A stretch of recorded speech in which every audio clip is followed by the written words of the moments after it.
Ada seseorang di Saudi datang kepada seorang syekh dan dia berkata, "Syekh, saya ini orang miskin." Orang ini mengatakan, "Saya orang miskin." Kata syekhnya, kebetulan memang dia orang susah. "Kau orang kaya." Dia bilang lagi, "Syekh, saya orang miskin." Kata syekhnya, "Kau orang kaya." Dia ulangi 3 kali, "Syekh, saya orang miskin, mau minta bantuan nih." Kata syekhnya, "Kau orang kaya." Dia bilang, "Demi Allah syekh, saya orang miskin." Bilang, "Kenapa kok syekhnya malah bantah dia gitu?" Kata syekhnya, "Demi Allah kau orang kaya." Kaget dia, "Kok bisa syekh lebih tahu keadaan saya?" Ini kejadian di Saudi ya. Kata dia, syekhnya bilang, "Kau orang kaya raya, mau saya buktikan?" Dia bilang, "Tentu saja, orang ini susah nih, lagi lapar mau makan." Kata syekh, dia orang kaya. Terus kata syekhnya, "Kau orang kaya, mau bukti?" Dia bilang, "Ya mau." "Baik, sekarang berapa jari tanganmu?" Kata orang itu, 10.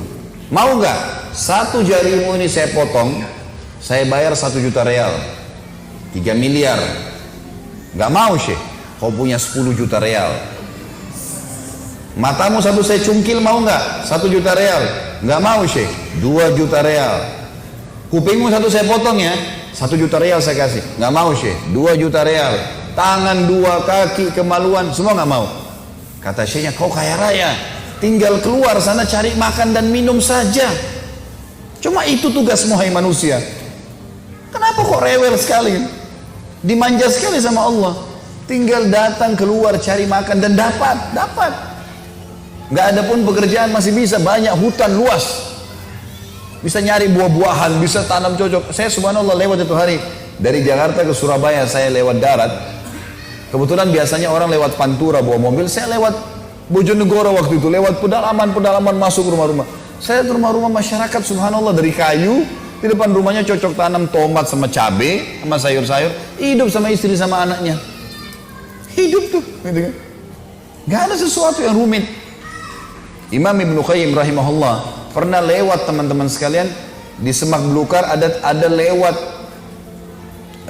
ular.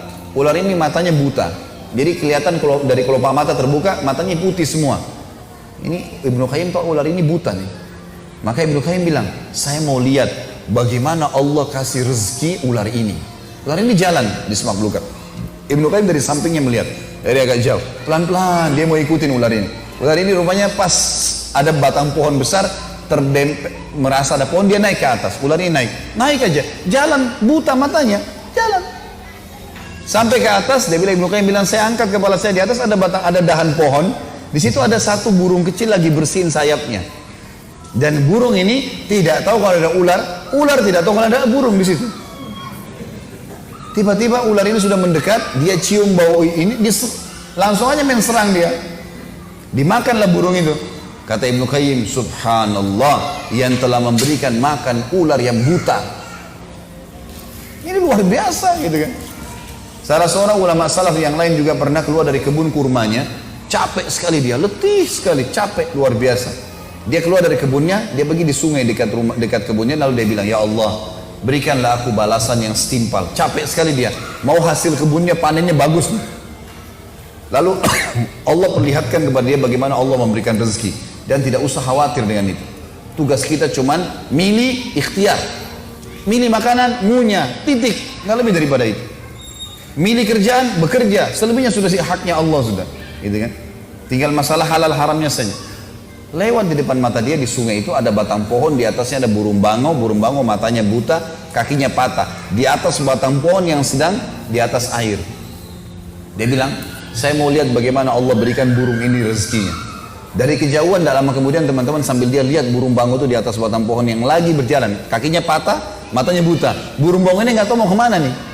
Jatuh cemplung ke dalam air, bisa dimakan oleh buaya dia. Tiba-tiba ada dari kejauhan burung elang mengambil ikan, mencengkeram ikan. Begitu mau terbang, dengan hikmah ilahi lepas ikan itu pas di depannya burung bangau di atas batang pohon itu. Dan burung elang tidak ambil lagi kembali. Burung bangau tinggal cium bau ikan, turunin kepalanya, makan, selesai. Nah, ini asas keyakinan Bapak Ibu sekalian. Semua apapun yang kita tidak lihat itu diciptakan oleh Allah Sang Pencipta. Kekuatan kita di situ, akidahnya di situ. Tidak usah bergantung, tidak usah takut, tidak usah apa-apa kecuali kepada Allah. Qul inna salati wa nusuki wa mahyaya wa mamati. Ini maknanya lillahi rabbil alamin. Nanti terakhirnya hidupku, matiku, semua ini punyanya Allah. Ruh kita punya Allah, jasad kita punya Allah, semua punya Allah nih. Gak ada punya kita di sini.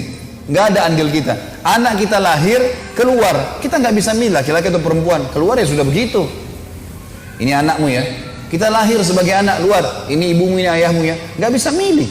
Bisa milih? Saya nggak mau ibu ini. Nggak bisa. Pasti sudah keluar ya ini semua. Kita nggak mau ikutin sistem, nggak bisa. Nggak mau bernafas, mati. Harus ikut sistem yang sudah ada. Dari mana semua ini gitu? Saya kalau lapar, yang ciptain saya siapa? Ciptain lapar siapa? Yang pandu saya untuk hilangkan lapar dengan makan itu siapa? Gitu. Terus yang siapin semua ini siapa? Teman-teman sekalian, kadang-kadang kita ini melihat hal yang kecil, tidak lihat hal yang besar. Maaf kalau contoh ini pernah didengar, saya ulangi untuk menguatkan saja. Kalau teman-teman di sini lagi ngundang teman mau makan di rumah, ya. Kemudian kita ke pasar beli ayam. Ayam ini saya yakin karena kita mau berikan makanan buat tamu, kita cari ayam yang terbaik ya. Ayam jago yang besar dan segalanya. Baik, kebanyakan kita begitu sudah dapat ayam, cocok harga, pikirannya pendek, cuma berpikir ayam ini saya apakan nanti, kari kah, digoreng kah, sebatas itu saja. Udah itu saja yang kita pikir. Kita nggak pikir hal yang lain ya. Padahal sebenarnya teman-teman di ayam itu ada fakta penciptaan Allah. Coba teman-teman kalau ada yang pelihara ayam di rumah, ya, sebentar pulang, ambil mistar. Ya, ini bahasa Indonesia kan mistar ya? Penggaris, ya. Ini soalnya saya dari Makassar biasanya bilang mistar dulu waktu kecil. Baiklah, kita pakai penggaris.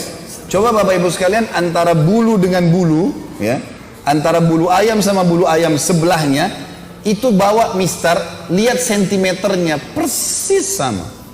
Antara bulu dengan bulu sama. Siapa yang nata itu?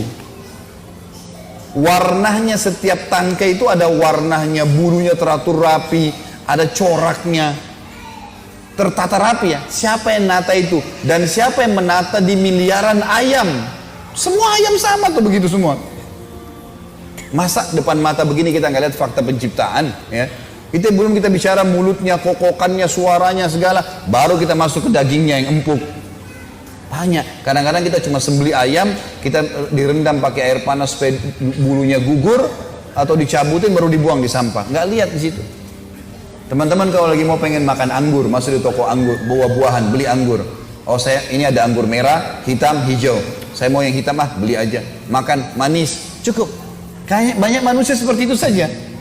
Coba berpikir teman-teman, siapa yang menata anggur di tangkainya? Tangkai itu setiap tangkai ada anggurnya. Siapa yang menata itu? Siapa yang buat anggurnya? Kulitnya, isinya, bijinya, cita rasanya, aromanya. Siapa yang buat? Dan kenapa nggak pernah habis? Hah? Pernah nggak ada yang temukan di sini tidak ada buah sama sekali? Atau tidak ada sayur sama sekali? Pernah ayam habis? Sudah setiap hari dipersembeli, nggak pernah habis. Dari mana semua itu? Fakta penciptaan, kata Allah dalam Al-Quran tadi dikatakan, dialah ya Allah yang telah memberikan kepada kalian rezeki.